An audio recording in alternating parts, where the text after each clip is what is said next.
It's the Diamond K Show, sometimes controversial but always authentic. The Diamond K Show is a music insider's view into the world of business and entertainment, hosted by writer, director, and music entrepreneur, yours truly, Diamond K.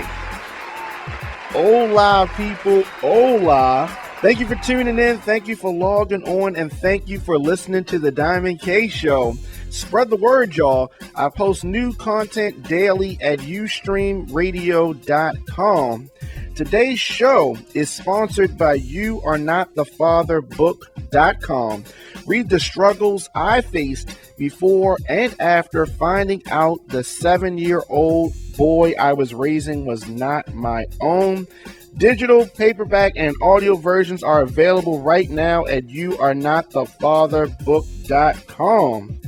With that being said, let's get into today's show. Yours truly, Diamond K, in here. Nucky Johnson will be joining me momentarily. I'm on the lines. Who is this? It's Nucky Johnson, baby. All right. Well, that was quick. Let's see. Now I'm talking for like 30 seconds, and I'm like, okay, the levels are not jumping. Absolutely. So, first of all, before we get started, where are you from? I'm from Park Heights, West Side Baltimore. Okay, West Side Baltimore. Now, for my out-of-town people, I call Park Heights the part of town that, unless you get an invitation, not necessarily where you want to go. Unless you know somebody or you got an invite, family, is that fair to say? I mean, it's not like it used to be, you know what I mean? But I mean, yeah, for the most part. I mean, I wouldn't really stop there to get gas or go to a store or linger. You know what I'm saying? If you got past it's cool. Absolutely. So the song we just came out of, Real Niggas, you and Lil D and K Fields. Who produced that track? It's this guy named, I can't even pronounce it. I want to say Manjeet, but he's actually from overseas, but he lives in Queens. And we actually linked up through Twitter. He hit me up. He heard me on YouTube. He heard one of my tracks called Real Spit. It was like one of the first tracks I really released. And then he was like, yo, I really want you on this beat. And we just went from there. Absolutely. So, to people that have not had a chance to check out the video, definitely check out the video. Here's the thing about the video. Who directed the video? Abani Nazir. Okay. Oh, she's very talented. Most definitely. Director, absolutely. I felt like it was real. I felt like I was some real niggas.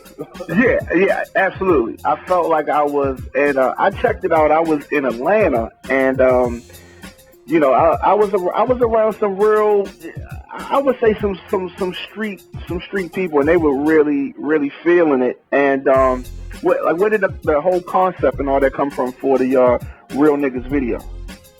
Well, every song I write, I come up with a video pretty much. As soon as I record the song and I listen to it, I come up with a concept for the video. And I'm a Michael Jackson fan. And if anybody remember, Michael Jackson used to always say, you shouldn't make music videos, you should make short films. You know what I mean? Right. And painted the picture of your song. You know what I mean? Right. So that's pretty much what I came up with, listening to all the verses, and we was talking about the whole snitching policy and stuff like that. So, I mean, I came up with the screenplay, but she picked the scenes and she got the actors. I mean, I must say 70 to 80% of that was all her, though, real talk. Like, I'm not even gonna take no glory, no nothing. I ain't trying to get no credit. She did her thing, bro. Yeah, she is very talented. She was the video director of the year 2 years straight in the BMAs. So she definitely does her thing. And so you said the snitching campaign. What I guess you can kind of get the idea from the video, but what are your feelings on snitching as it relates to? Well, I mean, define snitching in your definition. Putting your nose in something that don't have that to do with you getting people booked, trying to make it. I mean, like I did fair time for somebody ratting on me, so you already know how I feel about that. Right. But Right. I'll be honest with you, it's a loophole to snitching. You know what I'm saying? And I'm gonna be honest with you. A lot of people probably not gonna like it, but I'm an honest guy, so I'm gonna tell the truth. Say, for instance, we're talking hypothetically to all the police that are listening. We're talking hypothetically. Say I buy a pistol off the street or a pistol from my homeboy, and he like, yo, this clean, fresh out the box, yada yada yada. And you get caught with it, and it's a murder on it, and you don't have an alibi, and you about to do 20. Me personally, I don't know what I would do in that situation. But the fact that you lied and said it was clean, fresh out the box, that man telling you, I'm not going to blame him because you put him in a messed up spot. Now, if you tell that man, this my due dirt, here you go, if you get caught with it, you on your own. And he get caught with it, and he telling you, then he a rat because he participated in that crime. You know what I mean? Yeah. So if you're willing to participate in a crime, or you're a witness to a crime and you run your mouth, you a snitch. You know what I mean? Now, if it's something you gonna go down for, like in my situation, I got booked with some stuff on a federal installation, so the feds got involved. You know what I'm saying? I had some other charges pending, so I wound up going down for a little while. And I could have told on somebody, but I wasn't 110% innocent. You know what I'm saying? So I beat the charges I could beat, and I ate the ones, even though they weren't mine. It wasn't like I was blind to the fact of what was going on. So I did somebody else's time for real. You know what I mean? Wow. That's serious. What and I haven't heard this the situation you the scenario about the gun. That was a different one. I haven't heard that one before. Now, what if you're in a situation where as though something happens to a kid? Let's say a child is killed by someone, and let's say it was an accident. Let's say they were shooting at somebody and a child was hit. And you know who the shooter was. Child dies. In that instance, if that citizen talks to the police, is that snitching? You're asking my personal opinion? Yeah. Yeah, my personal opinion is snitching because it don't have nothing to do with you. Like, let God work all that out. It's not your police to put your life on the line or the whatever, you know what I'm saying? God will work everything out. At the end of the day, I believe in the higher power. So for everything you do on this earth, when you close your eyes, you got to answer for it, good, bad, or indifferent. And that goes for myself as well. So the moment you put your mouth in somebody else's business and they don't have nothing to do with you, you're a snitch. That's just how I look at it. Now, I mean, you explain that very well. You explain that very well. So I'm sure some people are going to have different opinions on that, but you know, I mean that's I can understand that perspective. That's the beautiful thing about America. Everybody's allowed to it. You know what I mean? Absolutely. Absolutely. How did you first discover hip hop? What are your first memories of hip hop music? Straight out of Compton. I mean, like I saw the video on TV, and I saw Ice Cube and I walking down the street with the all black with the Raiders and the little UT ropes. You know what I mean? That was my first hip hop experience. But I still wasn't even into hip hop then. Like I was too busy running the streets behind my older brother and stuff. I honestly didn't even get into music until like 96, 97, when the whole Rough Rider No Limit thing was coming around. You know what I mean? Oh yeah. And then I still didn't even want to be a rapper. I just was listening to it all the time. And then I wound up finding this black cassette tape in my uncle's closet, and it was actually Straight Outta Compton. You know what I mean? So I used to rock that all the time. I used to have to sneak and watch it because, like, my mom was a good mother. You feel me? So she ain't played at having curse records in the house, none of that. You know what I mean? So I used to have to sneak and listen to it. You feel me? So that was my first real experiences with hip hop. Now, how, and I want to take a couple calls, but before we do that, so how did you make that transition from, you know, being a street cat and a fan of music to actually participating in it? Well, in prison, you got a lot of time on your hand, dog. So I wrote every day. Like, I came home with this massive, my man signed money from home. You can tell you, I came home with like 6 notebooks. I wrote 2 screenplays for movies when I was locked up. I wrote at least 3 albums and 2 mixtapes when I was locked up. You know what I'm saying? I actually had some money set aside, but somebody took my money while I was gone. But I had some money set aside. I had tours lined up that I was going to try to start when I came home. Man, you got a lot of time on your hands, so you got nothing but time to research, think, and plan, And like I could even plans to come back out here. Like my first 6 months, my whole plan was to come back up the heights, take over everything, yada yada yada. You know what I mean? But then after a while, when you see that judge and they convict you of that crime, and you realize you're not coming home no time soon, you can either still be mad or you can find some way to turn it into a positive. That's what I tried to do. Turn it into a positive. Absolutely. So do you want to take a couple calls? Yeah, let's go. Okay. All right. And first three numbers is 418. You on the line with Nucky Johnson. Who's this? All right. Okay.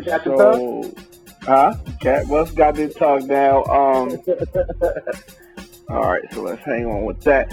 Now, see, if you hit a certain button, then it tells me that you want to talk. So we're gonna go back, and I'll put them back on hold.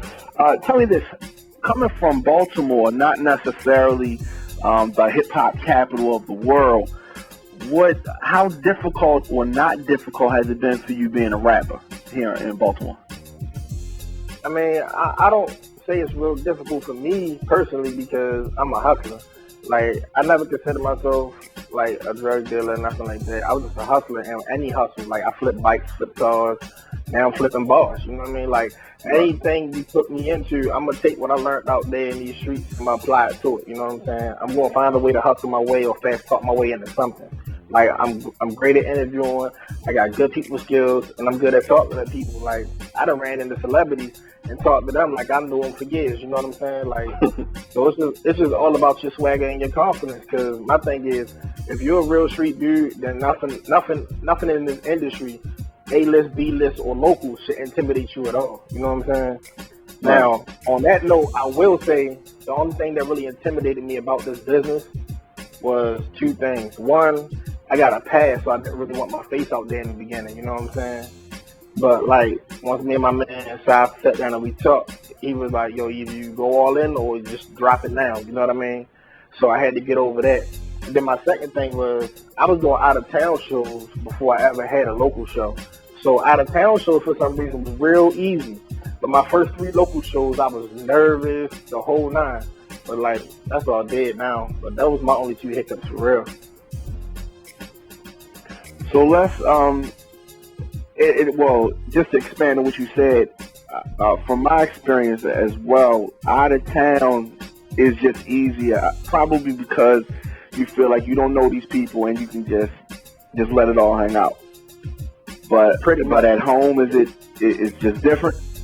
Because at home, you always want to do your best. You know what I'm saying? No matter where you at. But like, it's like at home, one, you know it's gonna be a tough crowd because everybody cousin rap, everybody mother rap, everybody my man better than your man. So you know it's gonna be a tough crowd anyway, because most of these people too much of a thug to dance with you when you're rocking out. You feel me? Mm-hmm. But then on top of that, like, this is your home base. You know what I'm saying? So when somebody out of town hear about you or see what they like and they call back here for you, you gotta have some type of presence here, whether you want to or not. You know what I mean? Right. So like, when you hear, if you don't rock out, then you kind of fall short automatically. So it's either do or die. So it's a lot of pressure on you in front of your home fans. And plus, you got people who know you personally. You know what I'm saying? You don't want to let them down. You don't want them to look at you differently, like you're a joke. You know what I mean? Right. So like especially somebody like me, like I just take this real serious, man. I don't even drink at shows unless I'm off the stage. You know what I mean? Right. Tell me this: where do you see Nucky Johnson in 5 years? Sitting on a lot of money, living in Florida.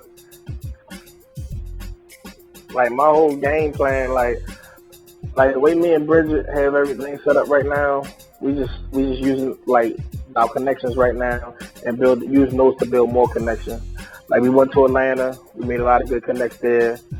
She went down to A3C last year, made a lot of good connects, and I got my little team up and running, and our show performances are getting better. You know what I'm saying? I sat down with Bob Cardi and Mr. Hurd for a little while.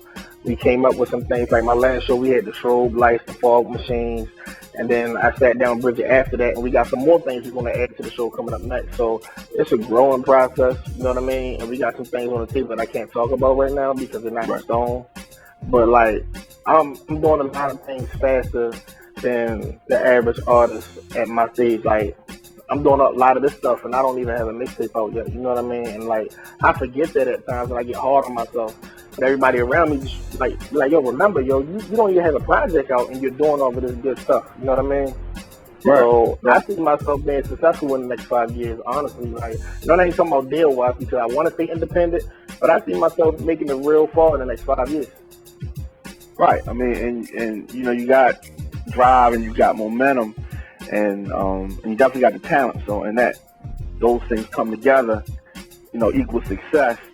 Let's talk a little bit about Uncle Sam's Misguided Child. Okay. Well, Uncle Sam's Misguided Child, the title came from, I was a Marine. Well, technically, I still am a Marine because once you're a Marine, you're always a Marine. But USMC stands for United States Marine Corps.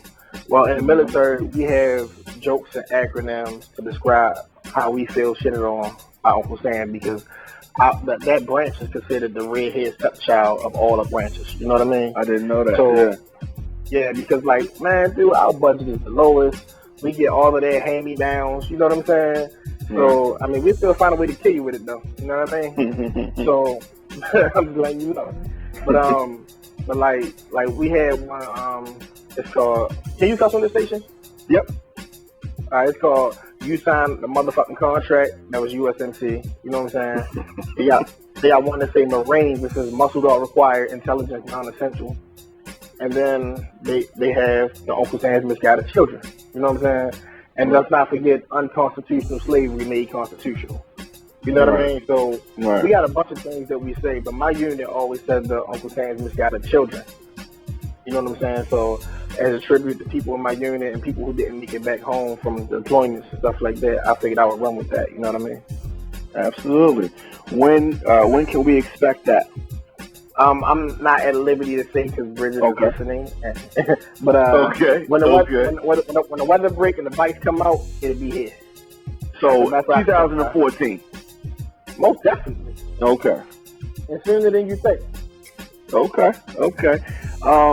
As far as the scene in Baltimore, the music scene in Baltimore, do you like where things are? Could they be better? Have they been better? What are your thoughts on the Baltimore's hip hop scene? I got asked this in an interview before, and I responded with next question. You know what I mean? Okay. But, I'm gonna say this though: us as a people we know better, so we should do better. You know what I mean? The only thing, I could preach till I'm blue in the face about this because nothing's ever going to change because it was this way before I got here. You know what I mean? But my thing is, it's too much everybody trying to hold the next person back or talk down on the next person. Oh, that song hot, you like that? Well, I wrote that for them. Or, you know what I'm saying? Your video hot? Well, I'm the one who planned out his video. You know what I'm saying? Oh, he got a deal. Oh, it's just a distribution deal. It ain't nothing serious. You know what I'm saying? Like, it's too much of that going on, yo. Like, instead of like trying to tear down the next person to make yourself look good, it really makes you look weak. You feel me? But like a lot of these people can't help themselves because that's how they was raised. Most of these dudes was full kids. They ain't never shot nothing. They ain't never killed nothing. They might have sold a half a Vic on the street or some shit. You know what I mean? Like they not really the life they portraying. And I've seen some in person. You know what I mean? But at the end of the day, whether you are that or not, you still gotta hold yourself accountable for being a black man or a man, period. Because I don't know no man who gets points by throwing salt on another man or holding another man back. You know what I mean? Like, I was just talking to Baltimore Big Steve earlier today. I was like, yo, that song you sent me hard as shit. And I was like, and mind you, the boy GC ain't even on the phone or nothing. I was like, yo, I heard that shit with GC. I didn't know homie could spit like that. That shit is hard. And Big Steve was like, what you think we do over here at Baltimore? I said, I'm going to be honest with you, Doug. I fuck with you because you fuck with me. I ain't never heard none of your music, but you showed me love out the gate, so I showed that love right back. You know what I'm saying? You're not one of them I play tough guys, so I respect you even more because you don't have to play tough. You feel me? But now that I do hear your music, trust and believe me, you got my support there too. You know what I mean? But it's not many people in the city that's willing to do that for everybody else. And that's some bullshit to me. You feel me? Yeah. That, and that's definitely something.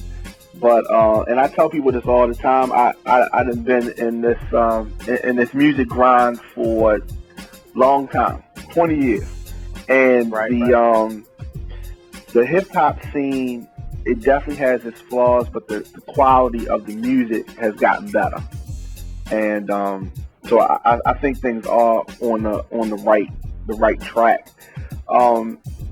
As far as your music, I know that you still building the buzz, but have you had a I've made it moment? Like, has something happened to you as it relates to music, and you like, just give you that adrenaline jolt?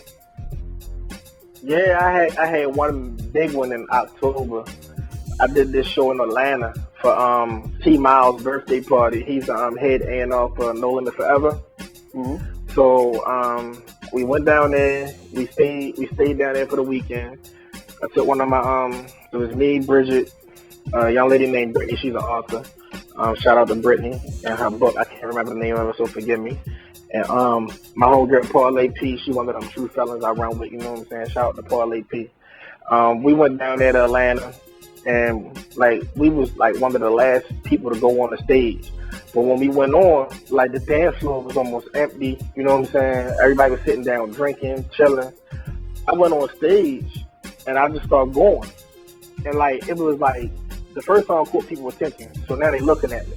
The second song got people standing up, so now they rocking with me. By the time I got to the third song, wasn't nobody sitting down. Half the people was back on the dance floor, bouncing up and down. You know what I'm saying? Yeah. And it was just real love. It got to the point like I walked to the side of the stage and started spitting to the dude T Miles, and he's spitting the song back to me, just rocking with me. You know what I mean? So mind you, he had saw me perform in DC 6 months earlier and told me, and you know what I mean?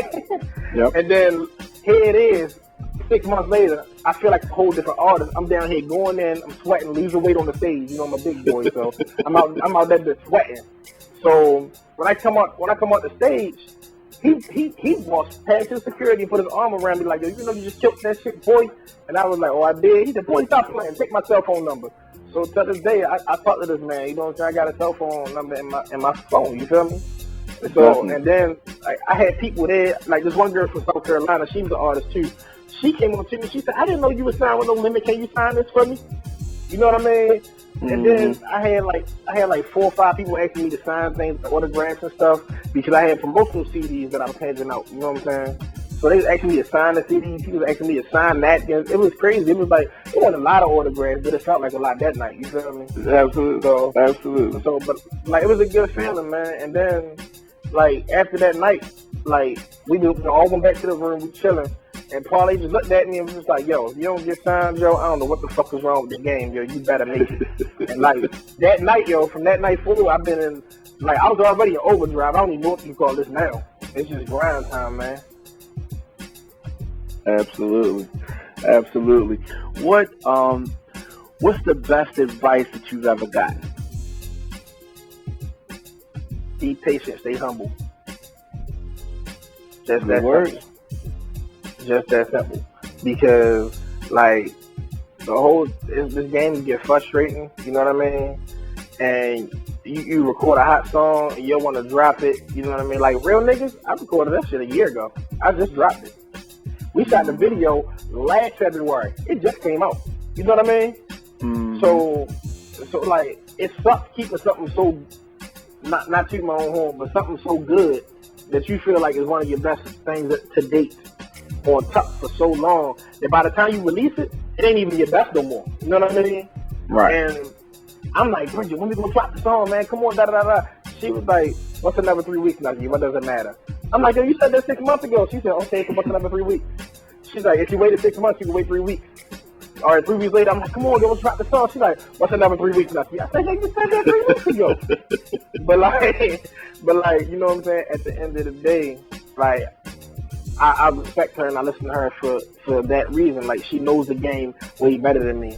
And the whole humble part is, I don't mean be humble like as far as like being cocky, because I got my cocky moments, and that's only usually when I'm on stage, you know what I mean, or in the booth. I gotta be cocky. I gotta be confident in my swag. You feel me? Mm-hmm. But like, when I think being humble is, I got a temper problem, and anybody who know me know I got a separate problem. But like, I will floss the handle. Like with a woman, I don't argue. I walk away. Kids, I just ignore them. But grown men, I really have a problem ignoring dumb stuff from grown men. You know what I mean? So I had to learn how to not be so physically assertive when it comes to these people out here in this business. That's a nice way to say it.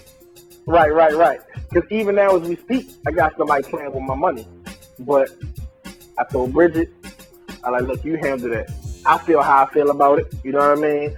I'm going to disrespect this man because at the end of the day, this is business and things happen sometimes. You know what I'm saying?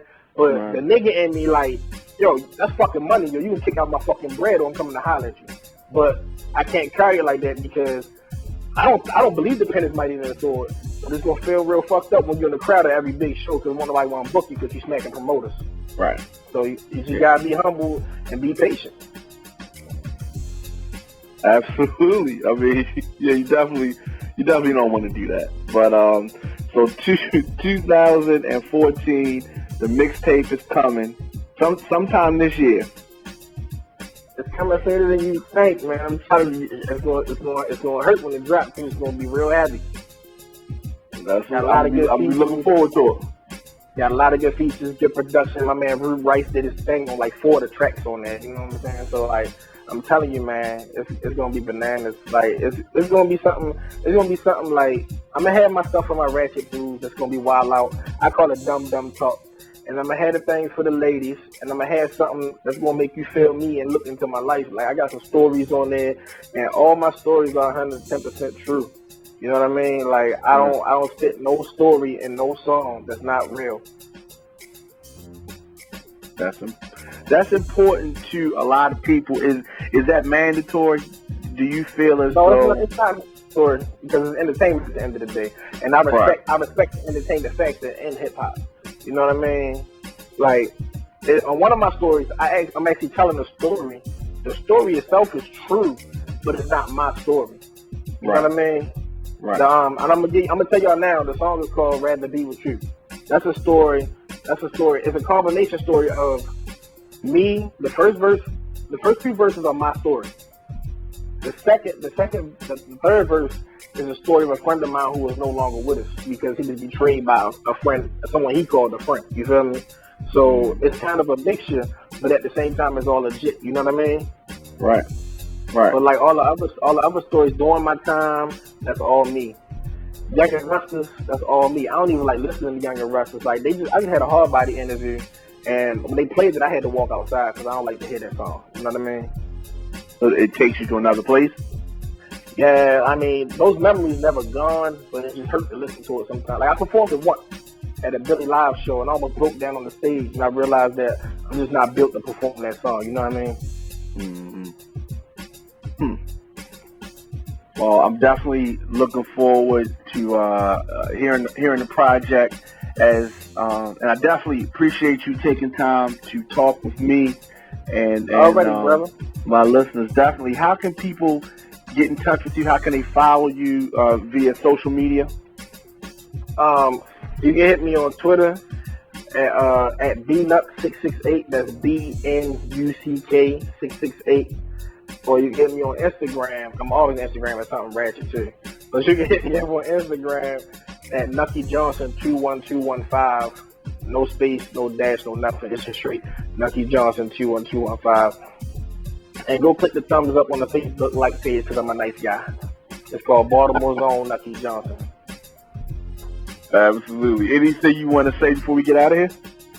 Yeah, man. Like, I want to thank everybody who's listening because I appreciate y'all calling in or tuning in to listen, man. Because I mean, I ain't where I'm going to be yet, but I appreciate everybody who at the bottom. You know what I mean? And shout out to my team: Bridget Johnson, Eyes on Me Entertainment, Mark Carey, Street Legal, my man Side Money at OMU. Because if it wasn't for him, I wouldn't even be rapping. And then all my true fellas: Parlay P, Shy, Flip. Love all y'all, man. My man Jay Will, I got y'all, man. It's nothing when I'm on y'all on. Shout out to Ball Cardi, man. Definitely. Absolutely. Well, as I said, thank you for calling in, and definitely keep me up to date on everything that's going on with you, so we can help, do our part spreading your movement. You got it, bro. No doubt. Absolutely. All right. All right. Take it easy.